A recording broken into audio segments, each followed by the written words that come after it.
அனைவருக்கும் வணக்கம். செப்டம்பர் மாத ராசி பலன்கள் 2024. நம்முடைய ராசி மற்றும் நம்முடைய நட்சத்திரங்களுக்கு இந்த செப்டம்பர் மாதம் எந்த மாதிரியான சிறப்பு பலன்களை தரப்போகுது, மேலும் எதில எல்லாம் நம்ம கவனமா இருக்கணும் அப்படிங்கிற ஒரு கம்ப்ளீட்டான பிரிடிக்ஷன் இந்த வீடியோல ரொம்ப டீடைலா பார்க்கலாம். வீடியோவை ஸ்டார்ட் பண்றதுக்கு முன்னாடி நீங்களும் நம்ம சேனலை சப்ஸ்கிரைப் பண்ணாம இருந்தீங்கன்னா மறக்காம சப்ஸ்கிரைப் பண்ணிக்கோங்க. அப்படியே பக்கத்துல இருக்க பெல் சிம்பலை கிளிக் பண்ணிக்கோங்க. அப்பதான் நாங்க போற இது போல பயனுள்ள பதிவுகள் உங்களுக்கு உடனுக்குடனே நோட்டிபிகேஷனாக கிடைக்கும். இப்போது இந்த செப்டம்பர் மாதம் மிதுன ராசி மற்றும் மிதுன ராசியுடைய நட்சத்திரங்களான மிருகசீரிடம் நட்சத்திரத்தின் 1ஆம் பாதம் 2ஆம் பாதம், திருவாதிரை நட்சத்திரத்தின் 4 பாதங்களும், புனர்பூசம் நட்சத்திரத்தின் 1ஆம் பாதம் 2ஆம் பாதம் 3ஆம் பாதம் இந்த நட்சத்திர பாதங்கள்ல பிறந்தவர்களுக்கும் இந்த செப்டம்பர் மாதம் எப்படி இருக்கு அப்படிங்கறத பாக்குறதுக்கு முன்னாடி இந்த செப்டம்பர் மாதத்துல நவ கிரகங்கள் நம்முடைய ராசிக்கு எந்தெந்த இடங்கள்ல சஞ்சாரம் செஞ்சிட்டு இருக்கு அப்படிங்கறத டீடைலா பார்க்கலாம். முதலாவதா பார்த்தோம்னா நம்முடைய சுயஸ்தானத்துல, அதாவது நம்முடைய ராசியிலேயே செவ்வாய் பகவான் இந்த மாதம் ஃபுல்லா டிராவல் பண்றாரு. அடுத்து நம்முடைய ராசிக்கு 2ஆம் இடத்துல நம்முடைய ராசிநாதன் ஆகிய புதன் பகவான், மேலும் நம்முடைய ராசிக்கு 3ஆம் இடத்துல சூரிய பகவான் ஆட்சியோட சஞ்சாரம் செய்றாரு. அடுத்த பார்த்தோம்னா நம்முடைய ராசிக்கு 4ஆம் இடத்துல சுக்கிரன் நீச்சமா சஞ்சாரம் செய்றாரு. மேலும் கேதுவோட இணைஞ்சிருக்காரு. பிளஸ்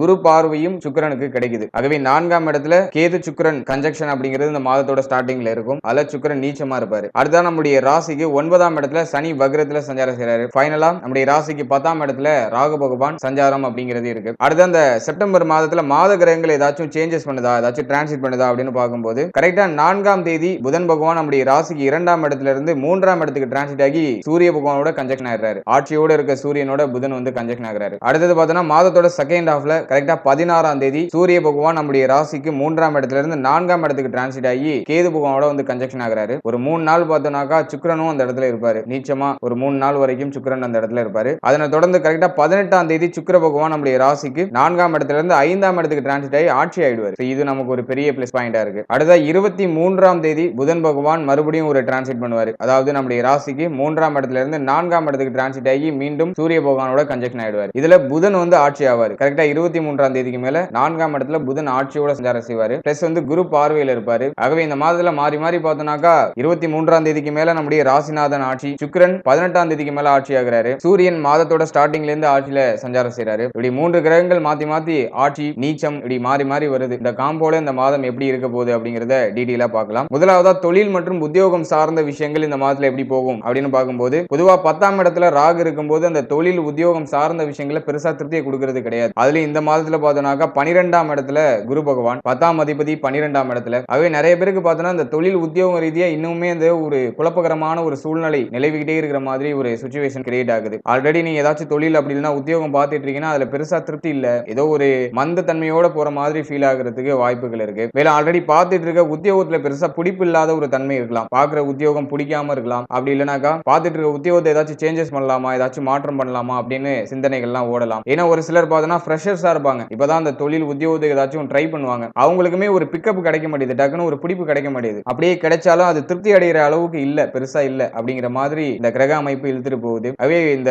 தொழில் உத்தியோகம் சார்ந்த வகையில மனநிலை ரீதியா பெருசா திருப்தி இல்ல அப்படிங்கிற மாதிரி தான் எடுத்துட்டு போகுது. அதுலயும் இந்த மாதத்துல பார்த்தோம்னா விரையாதிபதி சுக்கிரன் இந்த மாதத்துல நீச்சம் ஆகிறாரு. அதுலயும் சூரியன் 3ஆம் இடத்துல ஆட்சி ஆகிறாரு. அவே இந்த முயற்சி அப்படிங்கிறது இந்த மாதத்துல அதிகமா இருக்கும். ஃப்ரெஷர்ஸா இருக்கீங்க அப்படின்னா ஆல்ரெடி தொழிலோ உத்தியோகமோ பண்ணிட்டு இருக்கீங்கன்னா இந்த மாதத்துல நல்ல எஃபோர்ட் போடலாம், நல்லா இறங்கி நம்ம வேலை செய்யலாம் அப்படின்னு சிந்தனைகள்லாம் வெளிவர ஆரம்பிக்கும். மேலும் முயற்சிகள் அதிகமா எடுப்போம், நம்முடைய முன்னேற்றத்துக்கு ஏதாச்சும் முயற்சிகள் எடுப்போம், ஏதாச்சும் ஸ்டெப்ஸ் எடுக்கலாம் அப்படின்னு இந்த சிந்தனைகள்லாம் அதிகமா இப்ப தூண்டப்படும். அதுலயும் செவ்வாய் பார்த்தோம்னாக்கா நம்முடைய ராசியில இருக்காரு. 11ஆம் அதிபதி செவ்வாய், அவர் போயிட்டு நம்ம ராசியில இருக்கிறது பெரிய அட்வான்டேஜ். பொருளாதாரம் சார்ந்த சிந்தனை அதிகப்படுத்துவார். ஆகவே இந்த மாதத்துல முயற்சிகள் அதிகமா இருக்க போது அந்த முயற்சிக்கான நல்ல பலன்களும் இந்த மாதத்துல கிடைக்கும். இது வரைக்கும் இருந்த அந்த விரக்தி தன்மை இந்த மாதத்துல ஓவராலா நீங்க அதை பீட் பண்றதுக்கான வாய்ப்புகள் அதிக அளவுல இருக்கு. அதே சமயத்துல செவ்வாய் நம்முடைய ராசியில இருக்கும்போது கோபம் அதிகமா வரும். அது மட்டும் இல்லாம ஏதோ அதிகமா உணர்ச்சி வசப்படுற மாதிரியான ஒரு மனநிலை வரது வாய்ப்பு இருக்கு. இதை மட்டும் நீங்க கொஞ்சம் கண்ட்ரோல் பண்ணிக்கிறது நல்லது. நீங்க தொழில் பண்ற இடமா இருந்தாலும் சரி, உத்தியோகம் பார்க்குற இடமா இருந்தாலும் சரி, அந்த இடத்துல கோபம் இல்லாம எல்லாரையும் அன்பால அரவணைக்கிறதுக்கு முயற்சி பண்ணுங்க. அது உங்களுக்கு இன்னும் ஒரு அட்வான்டேஜான பலன்களை பெற்றுக் கொடுக்கும். இவை தொழில் உத்தியோகம் சார்ந்த வகையில முயற்சி அதிகரிக்க போது அந்த முயற்சிக்கான நல்ல பலன்களும் இந்த மாதத்தோட செகண்ட் ஹாஃப்ல உங்களுக்கு கிடைக்கும். ஃபர்ஸ்ட் ஹாஃப்ல முயற்சி, செகண்ட் ஹாஃப்ல அதுக்கான பலன்களை அறுவடை செய்யலாம். அடுத்தாக பொருளாதாரம் சார்ந்த விஷயங்கள் இந்த மாதத்துல எப்படி போகும் அப்படின்னு பார்க்கும்போது இந்த மாதம் பொறுத்தளவுல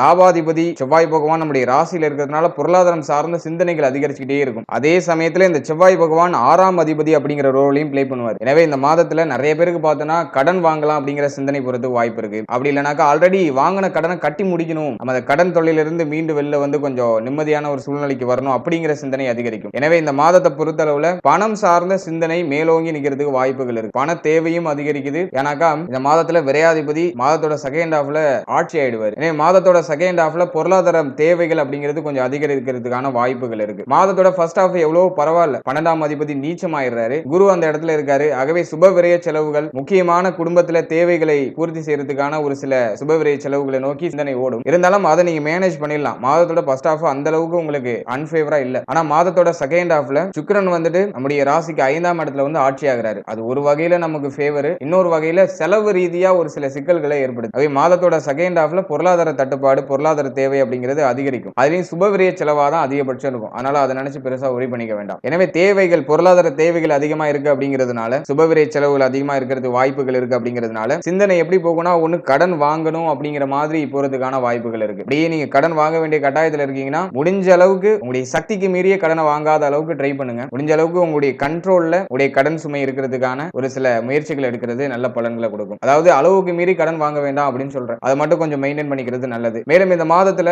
ஆல்ரெடி வாங்கின கடனை திரும்ப கட்டி முடிக்கிறதுக்கான ஆப்பர்ச்சுனிட்டிஸ் எல்லாம் கிடைக்கும். அதுவே ஆல்ரெடி வாங்கின கடனை திரும்ப கட்டி முடிக்கிறதுக்கு ஒரு சில முக்கியமான முடிவுகள் எல்லாம் எடுத்து அதுல ஒரு நிம்மதியான ஒரு சூழ்நிலை அடைவீங்க இந்த மாதத்துல. சோ அதெல்லாம் நமக்கு கொஞ்சம் பாசிட்டிவா இருக்கு. அதே பொருளாதாரம் சார்ந்த வகையில நமக்கு அப்படியே கொஞ்சம் கலவையா இருக்கு. பிளஸாவும் இருக்கு, மைனஸாவும் இருக்கு. மாதத்தோட ஃபர்ஸ்ட் ஹாஃப் எவ்வளவோ தேவலாம், ஆனா மாதத்தோட செகண்ட் ஹாஃப்ல பொருளாதார தேவை அப்படிங்கிறது அதிகரிக்குது. ஆகவே இந்த பொருளாதாரம் சார்ந்த விஷயங்கள்ல கொஞ்சம் விழிப்புணர்வோட பொறுமையோட செயல்படுறது நல்ல பலன்களை கொடுக்கும். அடுத்தாக குடும்ப வாழ்க்கை மற்றும் திருமண வாழ்க்கை, இது ரெண்டு இந்த மாதத்துல எப்படி இருக்கும் அப்படின்னு பார்க்கும்போது, 2ஆம் இடத்துல ஒரு 4 நாள் பார்த்தோம்னா புதன் பகவான் சஞ்சாரம் செய்வார். நம்முடைய ராசி அதிபதி 2ஆம் இடத்துல மாதத்தோட ஃபர்ஸ்ட் ஹாஃப்ல மாதத்தோட ஸ்டார்டிங்ல சஞ்சாரம் செய்வார். எனவே இந்த மாதத்தோட ஸ்டார்டிங்கே எப்படி ஆரம்பிக்குதுனாக்கா, குடும்பத்துடைய தேவைகளை பூர்த்தி செய்யணும் அப்படிங்கிற மாதிரியான சிந்தனை மேலோங்கி நிற்கும். நம்ம ஏதாச்சும் ட்ரை பண்ணணும், குடும்பத்துக்கு நம்மளோட உதவி ஏதாச்சும் பண்ணணும் அப்படிங்கிற சிந்தனைகள்லாம் மேலோங்கி நிற்கிறதுக்கு வாய்ப்புகள் அதிகமா இருக்கு. மாதத்தோட செகண்ட் ஹாஃப்ல அதுக்கான முயற்சிகளையும் எடுப்பீங்க. ஏன்னா புதன் போயிட்டு முயற்சி ஸ்தானமாகிய 3ஆம் இடத்துல சூரியனோட கன்ஜெக்ஷன் ஆகிறார். அவை ஒரு விடா முயற்சியோட குடும்பத்துக்கு நம்ம ஏதாச்சும் பண்ணணும் அப்படிங்கிற எண்ணத்தோட தீவிரமா இறங்கி அதுல வெற்றி அடைகிறதுக்கான வாய்ப்புகள் அதிகபட்சம் இருக்கு. அவை குடும்ப சூழ்நிலையை பராமரிக்கணும், குடும்ப சூழ்நிலை கவனம் செலுத்தணும் அப்படிங்கிற சிந்தனை இந்த மாதத்துல அதிகரிக்கும். அலட்சிய போக்கு அப்படியே குறைந்து இப்ப இந்த பொறுப்பா நடந்து கொள்ள வேண்டும் அப்படிங்கிற அந்த ஒரு எண்ணம், மனநிலையெல்லாம் இப்ப வெளிப்பட ஆரம்பிக்கும். சோ அதுக்கு ஒரு நல்ல மாதமா இந்த மாதம் இருக்கு. மேலும் குடும்பம் சார்ந்த முக்கியமான முடிவுகளை இந்த மாதத்துல தாராளமா எடுக்கலாம். சோ அதுல எல்லாம் நம்ம வந்துட்டு ஒரு பாசிட்டிவான ரிசல்ட்டை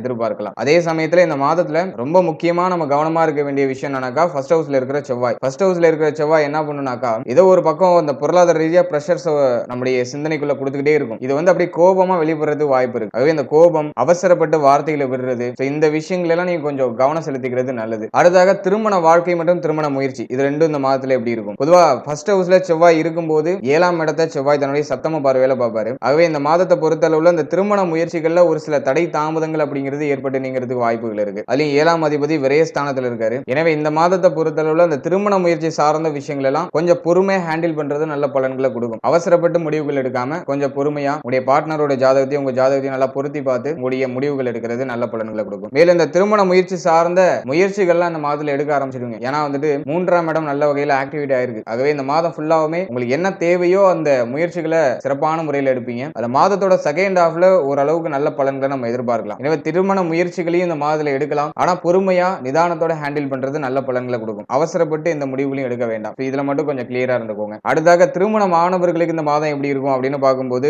7ஆம் இடத்தை செவ்வாய் பகவான் பார்க்கிறாரு. ஆகவே வந்துட்டு இந்த மாதம் ஃபுல்லாவுமே நீங்க வந்துட்டு வாழ்க்கை துணை சார்ந்த விஷயங்கள் எல்லாத்துலயுமே கொஞ்சம் பொறுமையோட நிதானத்தோட செயல்படுறது நல்ல பலன்களை கொடுக்கும். அதுலயும் 7ஆம் அதிபதி 12ஆம் இடத்துல இருக்கிறதுனால வாழ்க்கை துணையால ஏதாச்சும் விரைய செலவுகள் அப்படின்னா தேவையில்லாத மன வருத்தம் ஏற்படக்கூடிய ஒரு சில செலவுகள் அப்படிங்கிறது ஏற்பட்டு நீங்கலாம். மேலும் வாழ்க்கை துணையுடைய உடல் ஆரோக்கியம், மன ஆரோக்கியம் ரெண்டுலயுமே கவனமா இருக்கணும். அதிகமா வாக்குவாதம் பண்றதை தவிர்க்கிறது நல்ல பலன்களை கொடுக்கும். சோ இது ரெண்டையும் நீங்க இந்த மாதத்துல கொஞ்சம் கவனம் செலுத்தி பொறுமையோட ஹேண்டில் பண்றது நல்ல பலன்களை இந்த மாதத்துல நிச்சயமா பெற்றுக் கொடுக்கும். அடுத்ததாக குழந்தை பாக்கியம் மற்றும் பிள்ளைகள் சார்ந்த விஷயங்கள் இந்த மாதத்துல எப்படி இருக்கும் அப்படின்னு பார்க்கும்போது, மாதத்தோட ஃபர்ஸ்ட் ஹாஃப் அந்த அளவுக்கு ஃபேவரா இல்ல. சுக்கிரன் வந்து நீச்சமா இருக்காரு. ஆகவே மாதத்தோட ஃபர்ஸ்ட் ஹாஃப்ல குழந்தை பாக்கியம் சார்ந்த விஷயங்களா இருந்தாலும் சரி, பிள்ளைகள் சார்ந்த விஷயங்களா இருந்தாலும் சரி, எல்லாத்துலயும் கொஞ்சம் நிதானத்தோட செயல்படுறது நல்ல பலன்களை ஏற்படுத்தி கொடுக்கும். மாதத்தோட ஃபர்ஸ்ட் ஹாஃப் ஏதோ கொஞ்சம் மன வருத்தத்தோட சில விஷயங்கள் ஸ்டார்ட் ஆகிற மாதிரி இருக்கும். ஆனா மாதத்தோட செகண்ட் ஹாஃப் எல்லாமே நிவர்த்தி ஆயிடும். ஏன்னா சுக்கிரன் வந்து மாதத்தோட செகண்ட் ஹாஃப்ல நம்முடைய ராசிக்கு 5ஆம் இடத்துக்கு டிரான்சிட் ஆகி ஆட்சி ஆயிடுறாரு. எனவே மாதத்தோட செகண்ட் ஹாஃப் அதாவது 18ஆம் தேதிக்கு மேல இந்த குழந்தை பாக்கியம் சார்ந்த வகையில நல்ல செய்திகளை எதிர்பார்க்கலாம். அது மட்டும் இல்லாம 23ஆம் தேதிக்கு மேல புதனும் நம்முடைய ராசிக்கு 4ஆம் இடத்துக்கு டிரான்சிட் ஆகி ஆட்சி ஆயிடுறாரு. அதுவுமே நமக்கு ஒரு பெரிய அட்வான்டேஜா தான் இருக்கு. எனவே 18ஆம் தேதிக்கு மேல பிள்ளைகள் சார்ந்த விஷயங்கள், குழந்தை பாக்கியம் சார்ந்த விஷயங்கள் இதெல்லாம் இருந்து வந்த மன வருத்தங்கள்லாம் குறைஞ்சி நல்ல ஒரு மகிழ்ச்சியான ஒரு சூழ்நிலைகள் பிள்ளைகளாலையும் குழந்தை பாக்கியம் சார்ந்த வகையில நமக்கு ஏற்படும் அப்படிங்கிறதுல எந்தவித மாற்று கருத்தும் இல்லை. அடுத்ததாக மாணவ மாணவிகளுக்கு இந்த செப்டம்பர் மாதம் எப்படி இருக்கும் அப்படின்னு பார்க்கும்போது, இந்த மாதத்துல ஆல்மோஸ்ட் பார்த்தோம்னா இந்த சூரியன் புதன் புதன் ரெண்டும் வந்து கன்ஜெக்ஷன்ல தான் டிராவல் பண்றாங்க. ஆகவே இந்த புதன் ஆதித்ய யோகம் இந்த மாதத்துல ரொம்ப சிறப்பா செயல்படும் அப்படின்னு எதிர்பார்க்கிறேன். ஏன்னா வந்துட்டு சூரியன் வந்து 3ஆம் இடம் 4ஆம் இடம் இந்த கேட்டகரியில தான் அந்த மாதத்துல டிராவல் பண்ணுவாரு. அதே போல புதன் பகவானும் 3ஆம் இடம் 4ஆம் இடம் இதுலயும் மாதத்தோட செகண்ட் ஹாஃப்ல புதன் வந்து ஆட்சி ஆயிடுவாரு. ஃபர்ஸ்ட் ஹாஃப்ல சூரியன் ஆட்சி, செகண்ட் ஹாஃப்ல புதன் ஆட்சி. ஆகவே இந்த மாதத்தை பொறுத்தளவுல இந்த புதன் ஆதித்ய யோகம் சிறப்பான முறையில வேலை செய்து படிப்பு சார்ந்த வகையில மாணவ மாணவிகளுக்கு ஒரு தெளிவு கொடுத்துரும். தொடர்ந்து படிக்கிறதுக்கான ஒரு வாய்ப்புகள் ஏற்படுத்தி கொடுக்கும். மேலும் படிப்பு சார்ந்த வகையில நல்ல முன்னேற்றங்கள் அப்படிங்கிறது மாணவ மாணவிகளுக்கு ஏற்படும். இந்த குழப்பத்தோடு இருந்த மாணவ மாணவிகள் இப்போ ஒரு தெளிவோட ஒரு இலக்கை நோக்கி பயணிப்பாங்க. சோ அதுக்கான ஒரு தெளிவான ஒரு மாதமா இருக்கும். ஆகவே படிப்பு சார்ந்த வகையில முக்கியமான முடிவுகள், முக்கியமான முயற்சிகளை அந்த மாதத்துல தொடங்கலாம். அதுக்கு ரொம்ப ரொம்ப ஃபேவரா இருக்கு. ஏன்னா சூரியன் நமக்கு ரொம்ப ஆக்டிவா இருக்காரு. நம்முடைய ராசிநாதன் ஆகிய சூரியன் ரொம்ப ஆக்டிவா இருக்காரு. 3ஆம் இடம் 4ஆம் இடம். எனவே இந்த படிப்பு சார்ந்த விஷயங்கள்லாம் இந்த மாதத்துல ரொம்ப எக்ஸலெண்டா வரும். எனவே கல்வி சார்ந்த வகையில நீங்க எந்த முயற்சி வேணாலும் இந்த மாதத்துல தாராளமா எடுக்கலாம். ஃபர்ஸ்ட் ஹாஃப் நல்லா இருக்கு, செகண்ட் ஹாஃப் நமக்கு ரொம்ப ரொம்ப நல்லாவே இருக்கு. அடுத்ததாக உடல் ஆரோக்கியம் சார்ந்த விஷயங்கள் இந்த மாதத்துல எப்படி போகும் அப்படின்னு பார்க்கும்போது இந்த மாதத்தை பொறுத்தளவுல ஃபர்ஸ்ட் நீங்க கவனம் செலுத்த வேண்டியது ஃபர்ஸ்ட் ஹவுஸ்ல இருக்கிற செவ்வாய். நான் ஆரம்பத்துல இருந்து அதான் சொல்லிட்டு வரேன். கொஞ்சம் கோபகரமான மனநிலை அப்படியே வெளிப்படுறதுக்கு வாய்ப்பு இருக்கு. இதனால கொஞ்சம் மன அழுத்தம், ரத்த அழுத்தம் இதெல்லாம் ஏற்படுறதுக்கான வாய்ப்பு இருக்கு. எனவே உங்களுடைய மன ஆரோக்கியத்தை நீங்க அப்படியே காமா வச்சுக்கிறது சிறப்பான பலன்களை நமக்கு ஏற்படுத்தி கொடுக்கும். ரொம்ப ஓவரா யோசிக்காம கொஞ்சம் எல்லாத்தையும் நியூட்ரல் பண்ணிக்கிறது நல்ல பலன்களை கொடுக்கும். எனவே இந்த மாதத்துல அதிகமா நீங்க கவனம் செலுத்த வேண்டியது உங்களுடைய மன ஆரோக்கியத்துக்கு தான். ஏன்னா செவ்வாய் ஃபர்ஸ்ட் ஹவுஸ்ல இருக்கும்போது அளவுக்கு மீறிய சிந்தனையை கொடுத்துருவாரு. இந்த அளவுக்கு மீறிய சிந்தனையினால சரியான தூக்கம், சரியான சாப்பாடு அப்படிங்கிறது இருக்காது. எல்லாமே கொஞ்சம் டிலே பண்ணி பண்றது வாய்ப்பு இருக்கு. அவை கரெக்டான டயத்துக்கு சாப்பிடுங்க. ரொம்ப யோசிக்காம கரெக்டான டயத்துக்கு தூங்கிடுங்க. இந்த ரெண்டு விஷயத்தையும் நீங்க கரெக்டா பண்ணாலே ஓவராலா உங்களுடைய உடல் ஆரோக்கியத்துல எந்த பிரச்சனையும் இந்த மாதத்துல பெருசா ஏற்படாது. இதுல மட்டும் கொஞ்சம் அதிக கவனம் வச்சுக்கணும். அடுத்தது நம்ம மைனூட்டா பார்த்தோம்னாக்கா கன்னி ராசியில இந்த மாதத்துல சுக்கிரன் நீச்சமாகிறாரு. மேலும் கேது பகவான் கன்னி ராசியில இருக்காரு. அப்படிங்கிறதுனால இந்த இதயம் சம்பந்தமான விஷயங்கள்ல கொஞ்சம் கவனமா இருக்கிறது நல்லது. மேலும் இந்த மார்பு பகுதிகளில் கொஞ்சம் கவனமா இருக்கிறது நல்லது. மேலும் செவ்வாய் நம்முடைய ராசியில சஞ்சாரம் செய்யறதுனால இந்த தலை முகம் சார்ந்த விஷயங்கள்ல கவனமா இருக்கணும். அடுத்தது பார்த்தோம்னா ராகு 10ஆம் இடத்துல. ஆகவே இந்த கால் பாதம் மூட்டு சார்ந்த விஷயங்கள் இதுல எல்லாம் ஏதாச்சும் வலிகள் ஏற்பட்டு நீங்கிறதுக்கான வாய்ப்புகள் இருக்கு. குறிப்பா மூட்டு வலி. அது மட்டும் இல்லாம அதிகமான வேலை பளு இருக்கும் அப்படிங்கிறதுனால கால் வலிகள் அடிக்கடி ஏற்படுறதுக்கான வாய்ப்புகள் இருக்கு. இதுல எல்லாம் நீங்க கொஞ்சம் கவனம் செலுத்திக்கிறது நல்ல பலன்களை கொடுக்கும். மேலும் இந்த மாதத்துல இந்த தாயார் சார்ந்த விஷயங்கள்ல கொஞ்சம் கவனமா செயல்படுறது நல்லது. ஏன்னா வந்துட்டு சூரியன் இந்த மாதத்தோட செகண்ட் ஹாஃப்ல 4ஆம் இடத்துல இருப்பாரு. அவை தாயாருக்கு இந்த உஷ்ணாதிக்க சம்பந்தமான பிணிகள் ஏதாச்சும் வந்துட்டு போறதுக்கு வாய்ப்புகள் இருக்கு. மாதத்தோட ஃபர்ஸ்ட் ஹாஃப்ல சுக்கிரன் நீச்சமா இருக்காரு. அப்படிங்கிறதுனால தாயாருக்கு உடல் ஆரோக்கிய ரீதியா ஏதாச்சும் ஒரு சில இடர்பாடுகள் வந்துட்டு போகலாம். அப்படி இல்ல மன ஆரோக்கிய ரீதியா ஏதாச்சும் இடர்பாடுகள் வந்துட்டு போகலாம். மேலும் கேது பகவான் ஆல்ரெடி இந்த 4ஆம் இடத்திலே சஞ்சாரம் செஞ்சுட்டு இருக்கிறதுனால தாயாருக்கு ஏதோ கொஞ்சம் மன உளைச்சலா இருக்கிற மாதிரி, கொஞ்சம் அலைச்சலா இருக்கிற மாதிரி எல்லாம் ஃபீல் ஆகிறதுக்கு அதிகமான வாய்ப்புகள் இருக்கு. ஆகவே தாயாரோட நல்லா மனம் விட்டு பேசுங்க. முடிஞ்ச அளவுக்கு அவங்களை நல்லா கேர் எடுத்து பாத்துக்கிறது நல்ல பலன்களை ஏற்படுத்தி கொடுக்கும். ஓவராலா இந்த செப்டம்பர் மாதத்தை பொறுத்தளவுல முயற்சிக்கான ஒரு காலகட்டமா இருக்கு. நீங்க எந்த ஃபீல்டுல இருந்தாலும் சரி அந்த விஷயத்துல நீங்க இறங்கி ட்ரை பண்ணலாம். அதுல நல்ல ரிசல்ட் அப்படிங்கிறது இந்த மாதத்துல கிடைக்கும். மேலும் உடல் ஆரோக்கியம், மன ஆரோக்கியம் இது ரெண்டுலையும் கொஞ்சம் கவனம் செலுத்தி செயல்படுறது உங்களுடைய வெற்றியை உறுதி செய்யும். வாழ்த்துக்கள். மேலும் இதோட இன்னொரு சின்ன விஷயம், அதாவது இது வரைக்கும் நீங்க பார்த்தது பாத்தீங்கன்னா ஜஸ்ட் ஒரு கோச்சார பலன்கள் தான். மாத கிரகங்கள் எந்தெந்த இடங்கள்ல பொசிஷன் ஆயிருக்கோ அதுக்கு தகுந்தாற் போல நம்முடைய முன்னோர்கள் நமக்கு என்ன போதிச்சிருக்காங்களோ அது சார்ந்த விஷயங்களை எடுத்து உங்களுக்கு நாங்க பிரசன்ட் பண்ணியிருக்கோம். இதுல சொல்லி இருக்கிறது வந்து பார்த்தோம்னாக்கா யாருக்கும் தனிப்பட்ட முறையில சொல்லப்பட்ட ஒரு கருத்து கிடையாது. ஒரு ராசி எடுத்துக்கிறோம்னா அந்த ராசியில கிட்டத்தட்ட ஒரு 10 லட்சம் பேருக்கு மேல இருப்பாங்க. அவங்க எல்லாருக்கும் பொதுவா சொல்லியிருக்கிற ஒரு பலன்கள். இதுல சொல்லப்பட்டிருக்க பலன்கள் உங்களுக்கு பொருந்தி வரலாம், அப்படி இல்லைனாக்கா சுத்தமா பொருந்தாமல் கூட வரலாம். ஏன்னா நம்ம ஒருத்தரும் ஒரு சூழ்நிலையில பிறந்திருப்போம். மேலும் ஒரு தசா புக்திகள்ல டிராவல் பண்ணிட்டு இருப்போம். ஆகவே நம்மளுடைய 100% ப்ரிடிக்ஷன் எதுல நம்ம போய் கிளாரிட்டியா பார்க்கணும்னாக்கா நம்முடைய சுய ஜாதகத்துல தான். நீங்க உங்களுக்கு என்ன தசா புக்தி நடக்குது, என்ன அந்தரம் நடக்குது, மேலும் கிரகங்கள் உங்களுக்கு எப்படி உங்களுடைய சுய ஜாதகத்துல அமர்ந்திருக்கு, அதை எல்லாத்தையும் பார்த்த பிறகுதான் இந்த கோச்சார பலன்களை உங்களுடைய சுய ஜாதகத்தோட பொருத்தி அதன் பிறகுதான் நம்ம ஒரு கிளாரிட்டியா உங்களுக்குன்னு ஒரு பர்சனலான ஒரு ப்ரிடிக்ஷனுக்கு வர முடியும். ஆகவே இந்த பலன்களை சொல்லப்பட்டிருக்க விஷயங்களை அப்படியே நீங்க எடுத்துக்கிட்டு ரொம்ப குழப்பத்துக்கெல்லாம் ஆளாக வேண்டாம். ஜஸ்ட் இது வந்துட்டு ஒரு அவேர்னஸ்க்காக கொடுக்கிற பலன்கள் தான். மந்த்லி பிளானட்ல இப்படி இருக்கு, இப்படி நடக்கிறதுக்கான சான்சஸ் இருக்கு அப்படிங்கிற ஒரு ப்ரிடிக்ஷன்ஸ் மட்டும்தான். இதுல சொல்லப்பட்டிருக்க விஷயங்கள்ல நெகட்டிவா இருக்கிறதுல எல்லாம் கொஞ்சம் நிதானத்தோட கவனத்தோட இருந்துக்கோங்க. அதுக்கான சிம்டம்ஸ் உங்களுக்கு முன்னாடியே ஒரு 2 நாள் 3 நாளைக்கு முன்னாடியே உங்களுக்கு தெரிய ஆரம்பிக்கும். அவை இதுல சொல்லியிருக்கிற பாயிண்ட்ஸ்ல ஏதாச்சும் உங்களுக்கு சிம்டம்ஸ் தெரியற மாதிரி இருந்தா அதுல கவனமா இருந்துக்கோங்க. சோ இந்த அவேர்னஸ்க்காக மட்டும்தான் நம்ம கொடுக்கிறது. ஏன்னா ஏதாச்சும் ஒரு பிரச்சனை நடக்க போகுதுன்னா அதுக்கான சிம்டம்ஸ் நமக்கு வந்துட்டு ஒரு 15 நாளுக்கு முன்னாடியோ அப்படி இல்லைனாக்கா ஒரு 3 நாளைக்கு முன்னாடியோ நமக்கு தெரிஞ்சிடும். ஆகவே அப்படி ஏதாச்சும் உங்களுக்கு இதுல சொல்லியிருக்கிற மாதிரி ஏதாச்சும் சிம்டம்ஸ் தென்படுதுனாக்கா அதுல விழிப்புணர்வோட செயல்படணும் அப்படிங்கிறதுக்காக தான் இந்த கோச்சார பலன்கள் அப்படிங்கிறது கொடுக்கிறது. எனவே இந்த கோச்சார பலன்கள் அப்படிங்கிறது ஒரு தனிப்பட்ட மனிதருக்கு ஒரு 100% பலன்கள் கிடையாது. ஆகவே இந்த புரிதலோட இந்த கோச்சார பலன்களை பாருங்க. ஜஸ்ட் ஒரு அவேர்னஸ்க்காக பாருங்க. இப்படிதான் இருக்கும் அப்படின்லாம் நினைச்சுலாம் பார்க்காதீங்க. ஜஸ்ட் ஒரு அவேர்னஸ்க்காக பார்த்துக்கோங்க. இதுல ஏதாச்சும் சில சிம்டம்ஸ் உங்களுக்கு தெரியுதுன்னா அதுல கொஞ்சம் விழிப்புணர்வோட செயல்பட்டு அதுல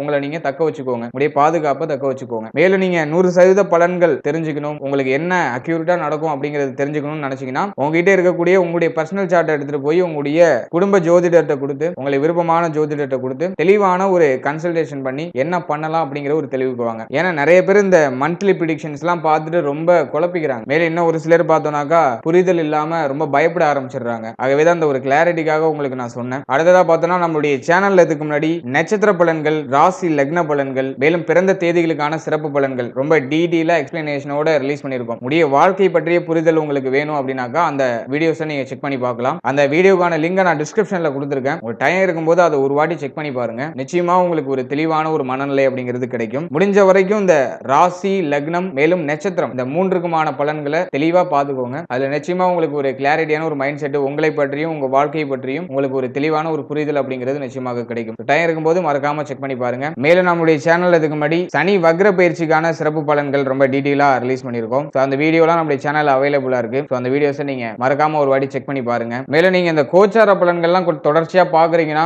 ஒரு 3ல இருந்து 4 மாதம் ஏதாச்சும் ஒரு சேனல் மட்டும் நீங்க தொடர்ச்சியா ஃபாலோ பண்ணீங்கன்னா தான் உங்களுக்கு ஒரு தெளிவு கிடைக்கும். இந்த மாதம் ஒரு சேனல், அடுத்த மாதம் ஒரு சேனல் இப்படிலாம் போனீங்கன்னா உங்களுக்கு குழப்பம் தான் மிஞ்சுமே தவிர உங்களுக்கு ஒரு தெளிவான ஒரு மனநிலை அப்படிங்கிறது கிடைக்காது. எனவே ஏதாச்சும் ஒரு சேனலை சூஸ் பண்ணிக்கோங்க. எப்போதுமே அந்த சேனலை மட்டும் தொடர்ச்சியா பாருங்க. ஏன்னா ஒருத்தவங்களுடைய ப்ரிடிக்ஷன் அப்படிங்கிறது ஒரு மாதிரி அவங்கவுங்க அனுபவத்துக்கு ஏற்றது போல ஏற்றமும் இறக்கமும் நிறைந்ததா இருக்கும். எனவே 4-5 சேனலை பார்த்து உங்களை நீங்க குழப்பிக்கிறதுக்கு யாராச்சும் ஒரு சேனலை சூஸ் பண்ணி அந்த சேனல்ல நீங்க டோட்டலா டிராவல் பண்றது நல்ல பலன்களை கொடுக்கும்னு எனக்கு தோணுது பர்சனலா. ஏன்னா இப்போ வந்துட்டு நிறைய சேனல்ஸ் வந்துட்டு ஜோதிடம் சார்ந்த வகையில நிறைய இன்ஃபர்மேஷன்ஸ் கொடுக்கறதுக்கு நிறைய சேனல்ஸ் வந்துடுச்சு. ஸோ இந்த கன்ஃபியூஷனான இந்த ஒரு சொசைட்டில நீங்க தெளிவா இருந்துக்கணும். உங்களுக்கு யாரு கரெக்டா இருப்பாங்க, நீங்க யாருடைய பலனை பார்த்தா தெளிவடைவீங்க அப்படிங்கிறது உங்களுக்கு தான் தெரியும். அதனால எல்லா வீடியோவும் பார்க்காம எல்லா சேனலையும் பார்க்காம ஏதாச்சும் ஒரு சேனலை ஒரு 3ல இருந்து 4 மாதங்கள் தொடர்ந்து ஃபாலோ பண்ணுங்க. நிச்சயமா உங்களுக்கு அதுலயும் ஒரு தெளிவான ஒரு மனநிலை அப்படிங்கிறது பிறகும். And finally very limited time. So be cool, stay happy, stay healthy and enjoy.